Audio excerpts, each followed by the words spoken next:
여러분, 우리나라 교회당은 어김없이 교회당 이 첨탑 꼭대기에 십자가를 붙여놓죠. 십자가를 다 붙여놓는데, 제가 아주 수년 전에 예루살렘에 갔는데 교회가 하나 있는데 교회 꼭대기에 장딱을 붙여놨어요. 장딱. 그 이상하다 그랬더니 이제 그게 바로 베드로를 기념하는 것이라고 그러는데요. 바로 오늘 그 장딱이 이렇게 딸려 있는 그 교회의 배경이 되는 사건이 오늘 본문입니다. 본문에는 예수님께서 최후의 만찬을 하신 후에 제자들에게 그들이 모두 주님을 버릴 것이라고 예고하시는 내용이 나옵니다. 이 말을 들은 베드로가 그렇게 말합니다. 저는 절대로 주님을 버리지 않을 것입니다. 다 버릴지라도 저는 버리지 않을 것입니다 라고 장담을 합니다.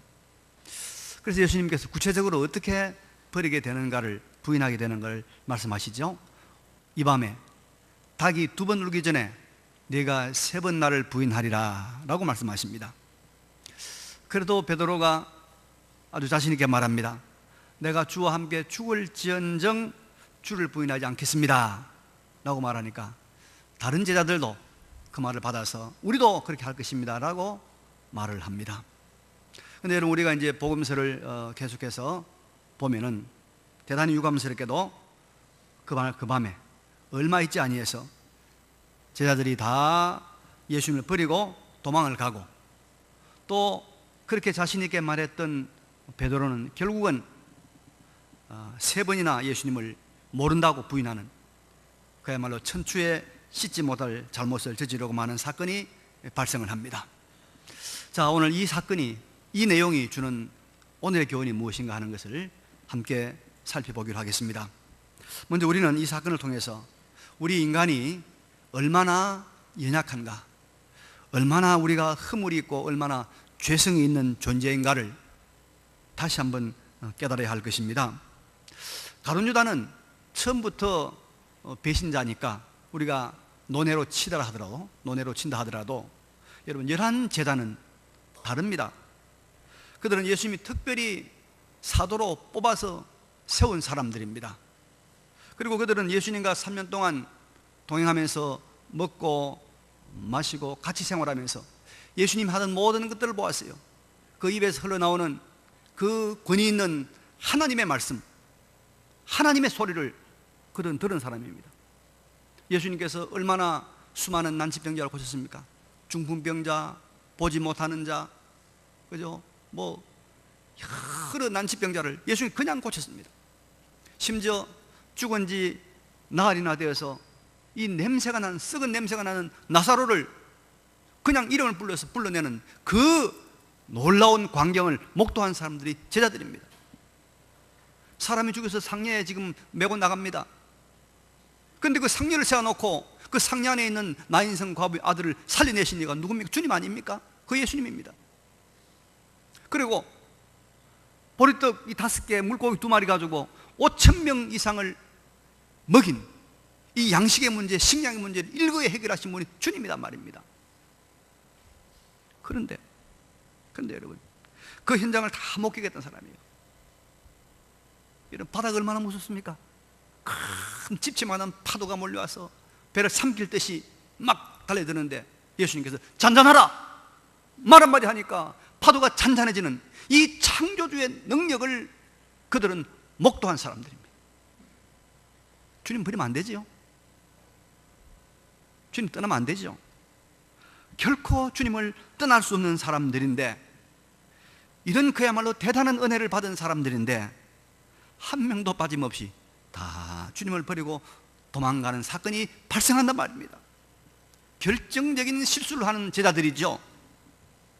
아마 후에 베드로는 주님을 배신할 때 그 직전에, 그 후에 들었던 그 닭울음 소리, 그 닭울음 소리를 들을 때마다 그는 아마 통곡을 했을 거예요. 내가 왜 그런 어리석은 짓을 했을까? 제자들은 그 밤에 힘차게 달려갔던 그 자기들 다리, 이 다리만 없었다면 내가 주님 옆에 섰을 텐데 하면서 그 두 다리를 보면서 아주 긴 탄식을 했을지도 모릅니다.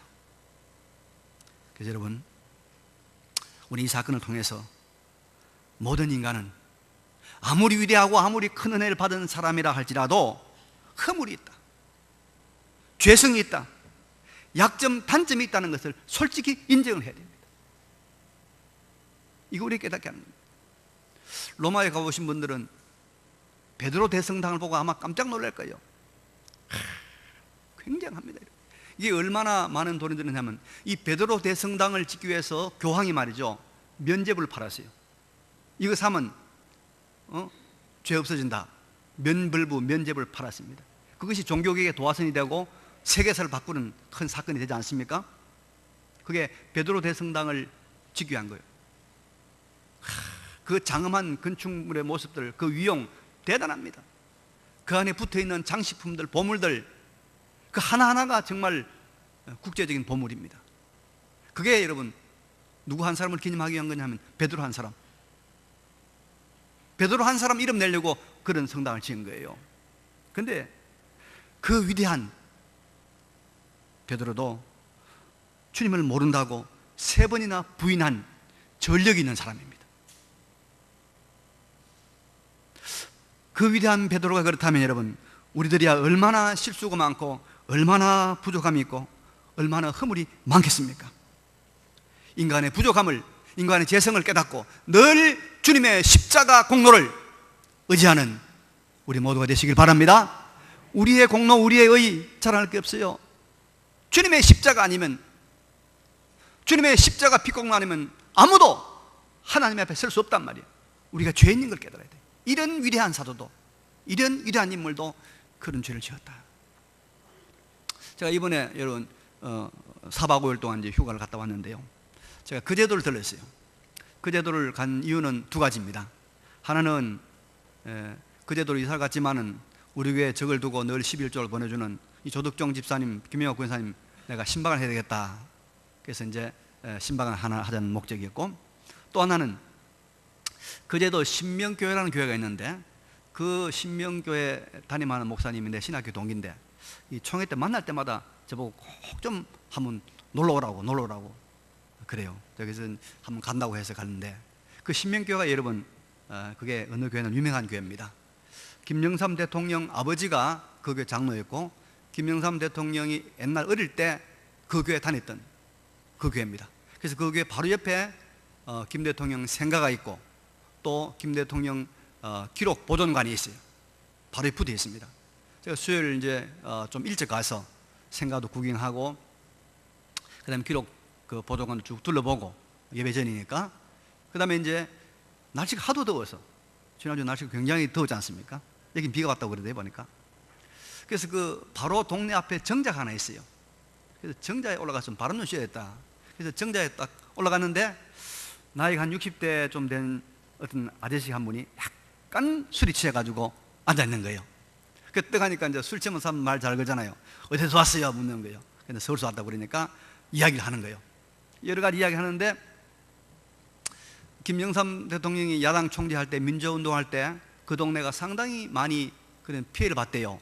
뭐 정부에서 뭐 개발도 잘 안 해주고, 또 토지 거래 그 제한지역 묶어가지고 잘 거래도 안 되고, 그래서 분위기를 많이 봤다는 거예요. 그런데도 이제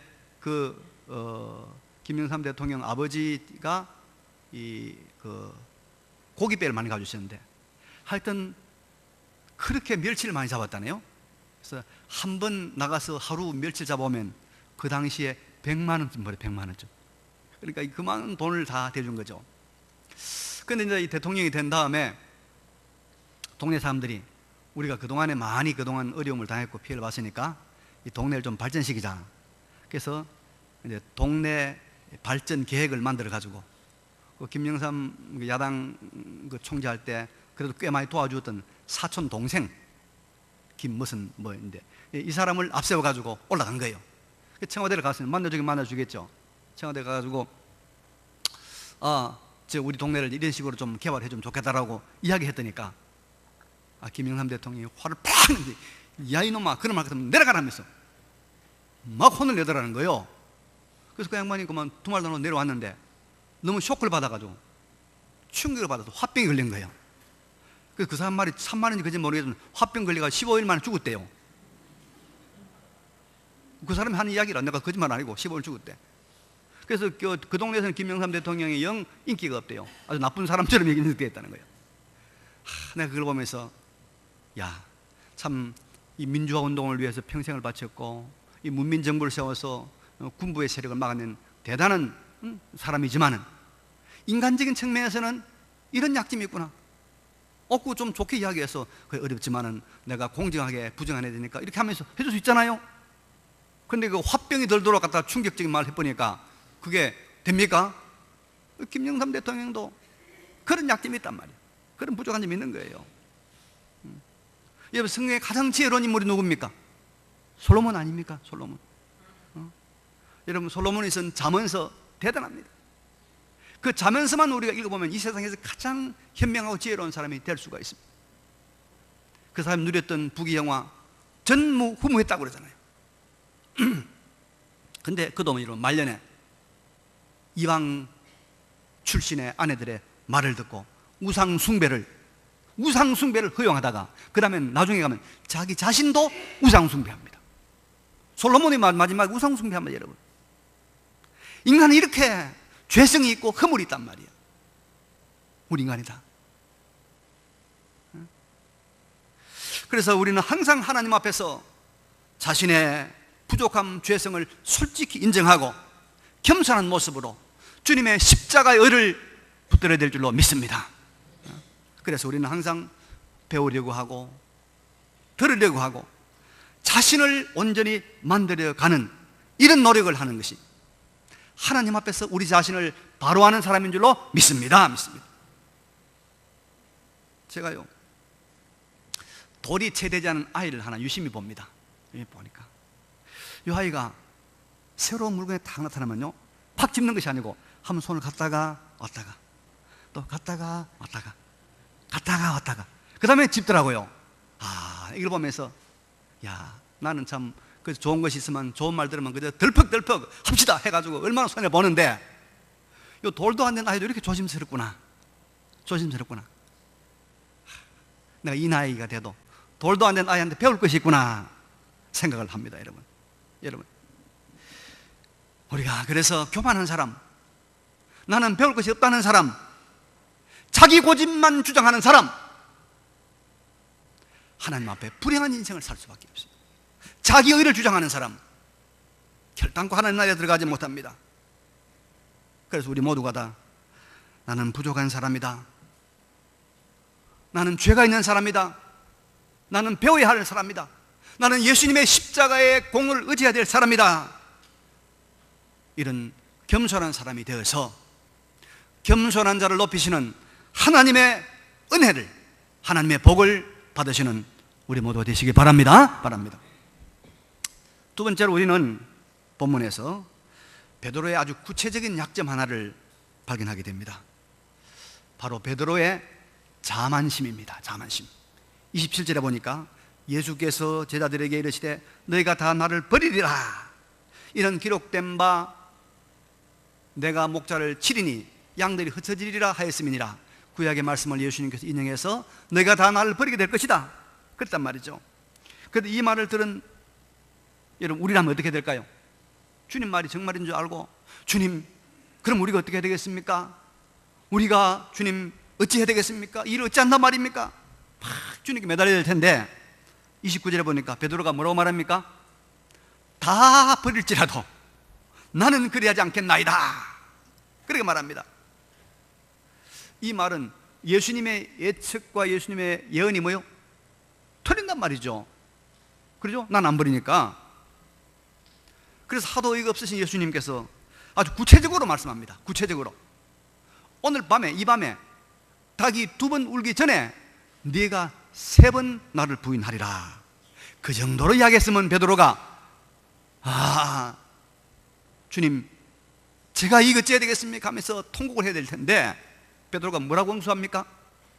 내가 주와 함께 죽을지언정 주를 부인하지 않겠습니다. 참 주님 듣기에는 굉장히 좋은 말 같죠. 근데 여러분, 이 베드로의 말을 분석해 보면요, 그 안에 이런 뜻이 있습니다. 다 버릴지라도 다른 제자들은 혹 예수님을 버리고 도망갈 수 있을지 모르지만은 나는 절대로 안 그럴 것입니다. 그러죠? 저 비리비리한 저 제자들, 제 똘마니들, 저들은 주님을 버리겠지만 나는 절대로 주님을 떠나지 않을 것입니다. 이런 생각이 있는 거예요. 그래서 표현한 겁니다. 이게 무엇입니까? 베드로의 자만입니다. 나는 다른 사람과 다르다. 나는 틀린다. 나는 특수하다. 나는 특별하다. 그래서 주님 버리지 않을 것이다. 이런 생각 아닙니까? 물론 여러분, 하나님께서 우리 한 사람 한 사람을 아주 특별한 존재로, 특별한 소명과 특별한 사명을 가진 존재로 하나님께서 창조하셨고, 또 우리를 향한 하나님의 사랑과 하나님의 은혜가 특별합니다. 그런데 우리 성도는 이런 하나님이 주신 특별한 것이 있는가 하면 인간으로서는 다 같다는 거 알아야 됩니다. 인간으로서는 다 보편성을 가지고 있다는 거예요. 사람으로서는 평등한 것이 너무나 많다는 것을 알아야 됩니다. 특별히 죄와 관련된 부분에서 인간은 정말로 똑같다는 것을 우리가 인정을 해야 됩니다. 이걸 모르고 나는 특별하다, 나는 안 그럴 것이다 하면 결국은 베드로처럼 무너지고 베드로처럼 주님 부인한 자리에 나아갑니다. 여러분, 고속도로 달리면 요즘 많이 생긴 것이 하나 있습니다. 졸음 쉼터. 가다가 잠이 오면 차를 옆으로 세워서 거기서 좀 엎드려 자라는 거예요. 그래 안전하다는 거예요. 근데 체력이 좋은 어떤 남자들 말이죠, 채까지 그러면 조는 게 뭐 나 같은 체력이 무슨 졸음이 오는가, 졸음 좀 참아 이겨야지. 남자가 약하다 약해 하면서 졸음이 오는데도 안 들르고 가면 그런 사람들이 대형 사고인 거예요. 자기만 다치는 것이 아니라 많은 사람들을 피해를 입힙니다. 나는 안 좋다, 거짓말입니다. 예배 시간 안 좋은 사람들은요, 미리 자고 온 사람들입니다. 안 자고 온 사람은 이게 다 졸게 되어 있어요. 다 졸게 되어 있어요. 인간은 다 비슷비슷해요. 그래서 우리가 무슨 말 씁니까? 50보 100보다. 사람은 다 안 먹으면 죽고, 그죠? 먹으면 싸야 돼. 인간이요, 비슷비슷해요. 비슷비슷해요. 이거 인정해야 돼요. 특별히 죄 앞에서. 제가 이제 허리가 안 좋아가지고 테니스를 못하고 등산을 합니다. 제 친구 목사 중에 한 사람이, 안성에 있는 목사님이 등산을 잘해요. 그래서 제가 등산의 정보를 그 사람한테 얻어가지고, 뭐 봄에는 무슨 산에 가라, 또 뭐 여름에 무슨 산에 가라 가면 정말로 경치가 좋아요. 그런데 이분은요, 전국에 유명한 산을 다 가는데 하루 만에 갔다 오는 거예요. 어느 정도 하면 밤 12시에 일어나 아침에 차를 가지고 가서 새벽에 올라갔다가 내려와 집에 와요. 굉장한 체력이죠. 그러니까 산을 날라다녀요. 절 보고 가끔씩 가자고 하면 전 절대 같이 안 갑니다. 그 사람 따라가면 죽을 것 같아서. 어디 거기 갔다 왔냐? 저 네팔, 에베레스트 바로 밑에 네팔에 가서, 그 에베레스트 바로 밑에 가서 하늘을 보고 사진을 찍은데요, 야, 저는 정말로 하늘에 있는 별이 그렇게 나는 몰랐어요. 황금 불빛이 막 떨어지는 그 사진을 찍어 왔더라고요. 얼마나 체력이 좋겠어요. 그래서 내가 목사님 물었어. 목사님, 물이 안 됩니까? 안 된다는 거예요. 뭐 괜찮다는 거예요. 내가 오면서 이번에 들렀어. 안성 들러가지고 같이 저녁 먹으면서, 김 목사님 요새 등산 많이 합니까? 체력 좋죠? 하니까 요새 간이 나빠져가지고 간 수치가 나빠져가지고. 그 내가 속으로 생각이, 봐라, 그래 무리하니까, 그래 무리 간 나빠지지, 나처럼 천천히 하지. 사람 다 어때요? 비슷비슷해요. 다 돈 좋아해요.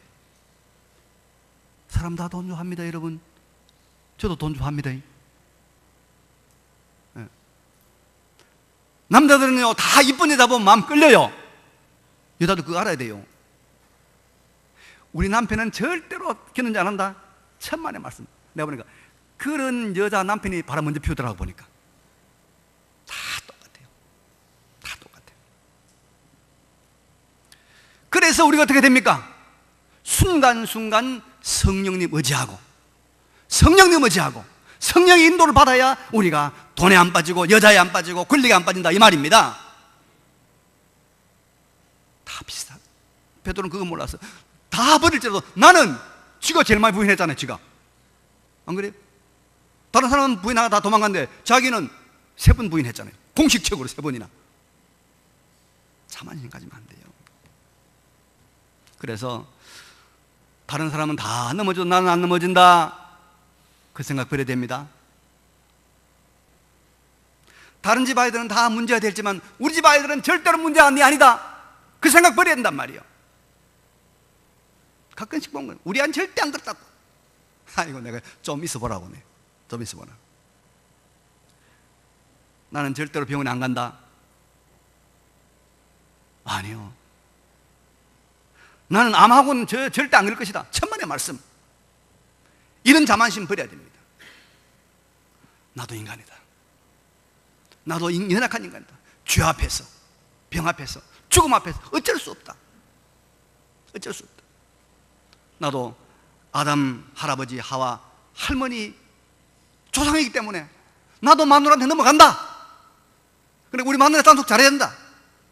요새 가는 곳곳마다 하는 이야기 있습니다. 가면 무슨 일 아닙니까? 마누라가 훌륭해야 됩니다. 아내가 훌륭해야 됩니다. 아내가 훌륭해야 훌륭한 장로가 되고 훌륭한 목사가 되고 훌륭한 사람이 됩니다.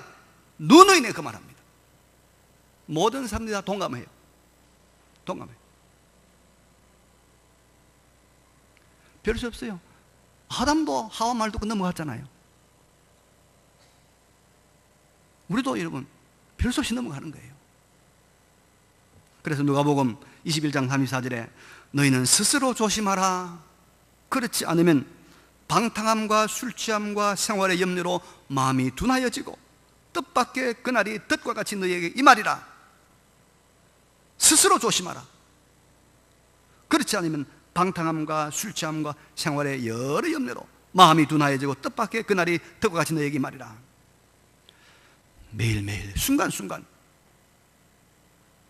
성령님 의지하고 성령의 도움받아서 우리가 자만하지 말고 실수하지 말고 살아가는 우리 모두가 되시길 바랍니다. 바랍니다. 세 번째로 28절을 보니까 주님 이런 말씀하십니다. 그러나 내가 살아난 후에 너희보다 먼저 갈릴리로 가리라. 이 말씀은 주님께서 제자들이 버리고 도망할 것을 다 아시면서도 하시는 말씀이에요. 내가 먼저 갈릴리로 가리라. 이 말씀을 조금 풀어 설명하면 이런 말입니다. 예수님은 붙잡히시고 제자들은 예수님 버리고 도망갈 것이고, 그리고 붙잡히신 예수님은 우리 모든 인류의 죄를 대속하는 대속의 십자가 죽음을 죽으시고, 그리고 죽은 지 3일 만에 부활하시고 그 후에 주님께서 어디로 가신다? 갈릴리로 가신다. 그런 말입니다. 그리고 부활하신 예수님께서 갈릴리로 가신다는 것을 제자들에게 알려주신 것은 무슨 말입니까? 그 갈릴리에서 다시 제자들을 뭐죠? 만나자 그 말입니다. 만나가지고 예수님께서 공사역을 시작했던 그 갈릴리에서 다시 만나서, 그리고 그 사역을 다시 계속해서 추진해 나가자, 이런 뜻입니다. 그러니까 주님은 그 결정적인 순간에 주님을 버린 그 믿을 수 없는 제자들을 포기한 것이 아니고 다시 만나신다는 것입니다. 그리고 그들을 통해서 처음 의도하셨던 구원운동, 복음운동, 하나님 나라 운동을 계속해 나가시다, 이 뜻이 그 안에 있는 것입니다. 주님은 제자들의 실수를 그들을 포기하고 그들을 버리는 명분으로 삼지 아니하시고 그들을 연단의 기회로 삼으셔서 그들을 다시 사용하신다는 것입니다. 이것이 주님께서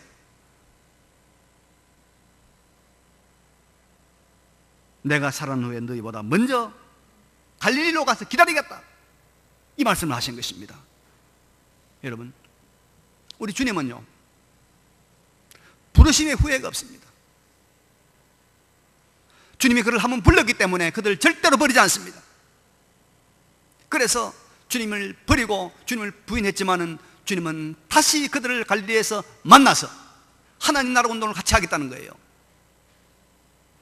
로마서 11장 2절에는 하나님의 은사와 부르심에는 후회하심이 없느니라. 하나님의 부르심에는 후회하심이 없느니라. 여러분, 주님은 자신이 부르신 이들의 연약함과 실수와 심지어 범죄까지도 넘어서는 깊고 거룩한 뜻을 가지고 계시다는 것을 믿으시기 바랍니다. 실수와 연약함과 범죄까지도 넘어서는 하나님의 깊은 뜻이 있는 겁니다. 갈릴리 바다 근처에 가면 여러분, 이런 이름의 교회가 있어요. 베드로 수익근 회복교회. 이름 이상하죠? 베드로의 머리 숫자, 머리 이 권위를 회복시켜주는 교회가 있습니다. 바닷가에, 갈릴리 바닷가에 있는데, 그게 뭐냐면 예수님께서 부활한 다음에 갈릴리에서 예수님께서 한 번은 7명의, 베드로를 포함한 7명의 제자들과 만났습니다.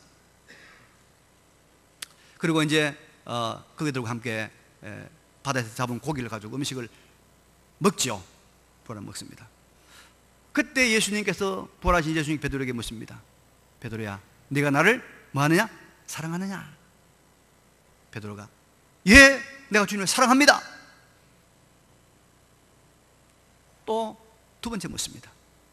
네가 나를 사랑하느냐? 예, 내가 주님을 사랑합니다. 또 묻습니다. 세 번째, 네가 나를 사랑하느냐? 예, 사랑합니다.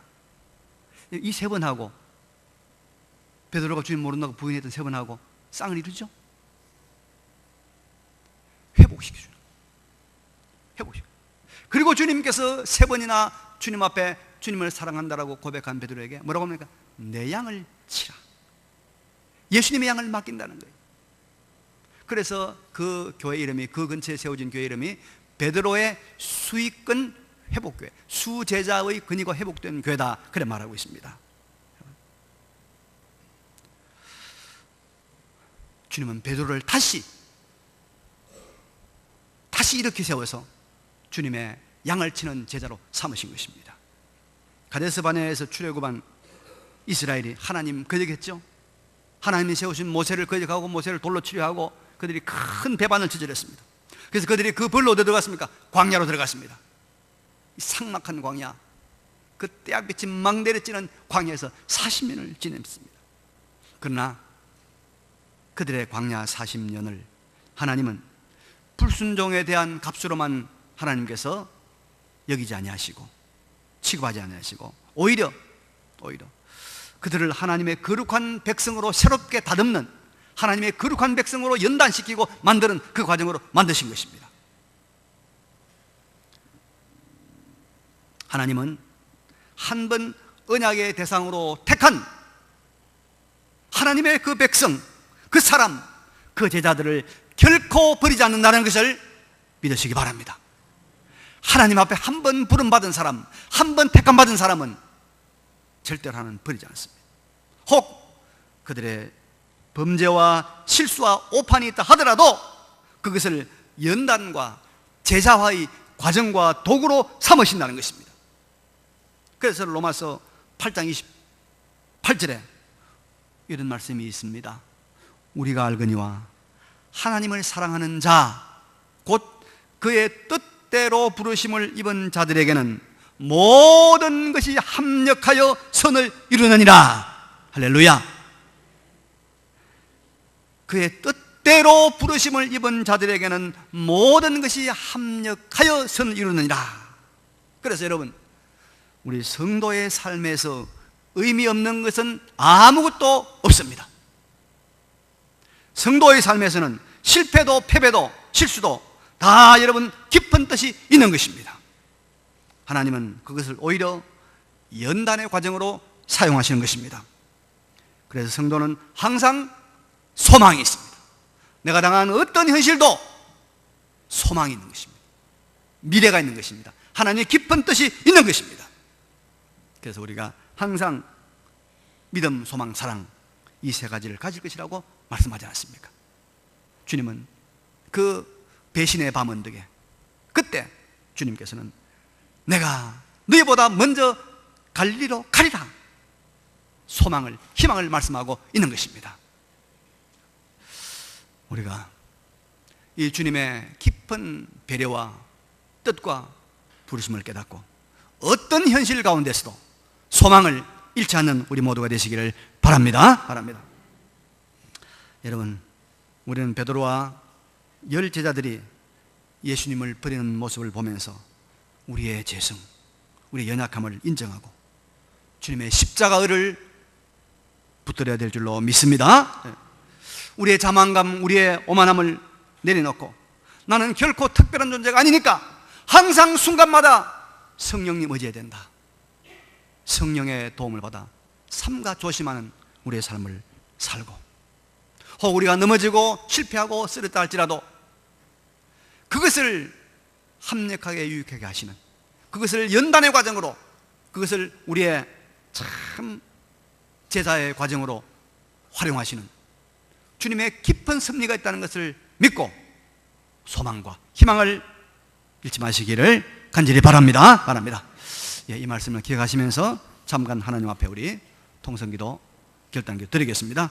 걸어가시고 전능하신 우리 아버지 하나님, 은혜와 사랑 감사를 드립니다. 여호와 우리 아버지 하나님, 아버지 하나님, 주님의 십자가 의지하는 우리가 되게 하여 주옵소서. 성령님 의지하는 우리가 되게 하여 주옵소서. 아버지, 언제나 소망을 가지는 사람이 되게 하여 주시옵소서. 여호와여 도와주시기를 간절히 빌고 나올 때 예수님 이름으로 기도합니다. 아멘. 주님, 우리가 다 연약한 죄인임을 고백합니다. 주님의 십자가